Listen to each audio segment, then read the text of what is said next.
जैसी करनी वैसा फल, आज नहीं तो मिलेगा कल। एक गांव के एक जमींदार ठाकुर बहुत वर्षों से बीमार थे। इलाज करवाते हुए किसी भी डॉक्टर, वैद्य या किसी टोने टोटके करने वाले को नहीं छोड़ा, लेकिन कहीं से भी थोड़ा सा भी आराम नहीं मिला। एक दिन एक महात्मा जी गांव में आए। उनके दर्शन करने वो जमींदार भी वहां गए और उन्हें प्रणाम किया। उसने बहुत दुखी मन से कहा, महात्मा जी, मैं इस गांव का जमींदार हूँ। सैकड़ों बीघा जमीन है। इतना सब कुछ होने के बावजूद भी मुझे एक लाइलाज रोग है जो कहीं से भी ठीक नहीं हो रहा है। महात्मा जी ने पूछा कि भाई, क्या रोग है आपको? जमींदार बोला कि शरीर में इतनी जलन होती है कि बर्दाश्त करना भी मुश्किल होता है। ऐसा लगता है मेरे प्राण ही निकल जाएंगे। आप कुछ मेहरबानी करो महात्मा जी। महात्मा जी ने आंख बंद कर ली और साथ बैठ गए। थोड़ी देर बाद बाबा बोले कि एक बात पूछूं तो बुरा तो नहीं मानोगे? जमींदार ने कहा कि नहीं महाराज, पूछिए। महात्मा जी बोले कि तुमने कभी किसी का दिल इतना ज़्यादा तो नहीं दुखाया कि उसने तुम्हें जी भर के बद्दुआएं दी हो, जिसका दंड आज तुम भोग रहे हो।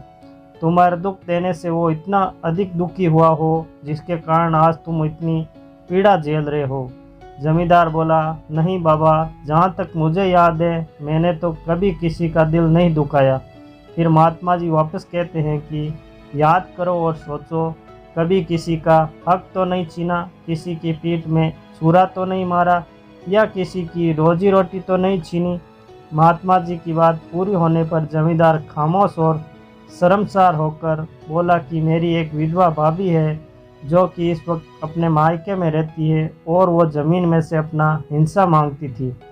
ये सोचकर मैंने उसे कुछ भी नहीं दिया कि कल को ये सब कुछ अपने भाइयों को ही दे देगी, इसका क्या पता।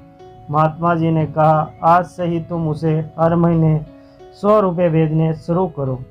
ये उस समय की बात है जब 100 रुपये में पूरा परिवार पल जाता था।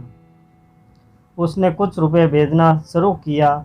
2-3 हफ्तों के बाद उसने महात्मा जी से आकर कहा, जी मैं 75% ठीक हूँ।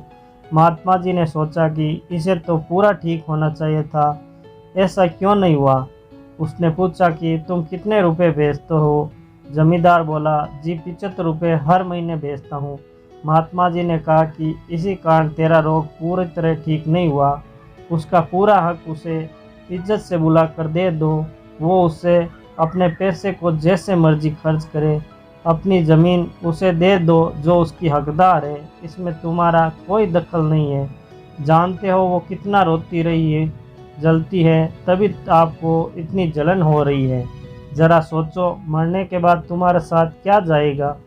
जमींदार को बहुत पछतावा हुआ। उसने फौरन ही अपनी विधवा भाभी और उसके भाइयों को बुलाकर सारे गांव के सामने उसकी ज़मीन और उसके हक का पैसा उसे दे दिया और हाथ जोड़कर अपने जुल्मों की माफ़ी मांगी। उसकी भाभी ने उसे माफ़ कर दिया और उसके परिवार को खूब आशीर्वाद दिया।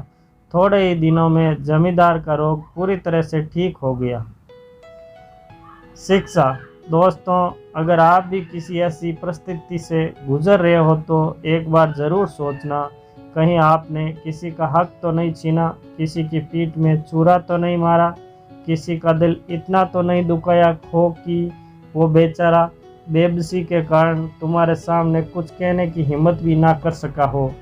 उस बेचारे के दिल से आहें निकली होगी जो आपके अंदर रोग पैदा कर रही है, जलन पैदा कर रही है।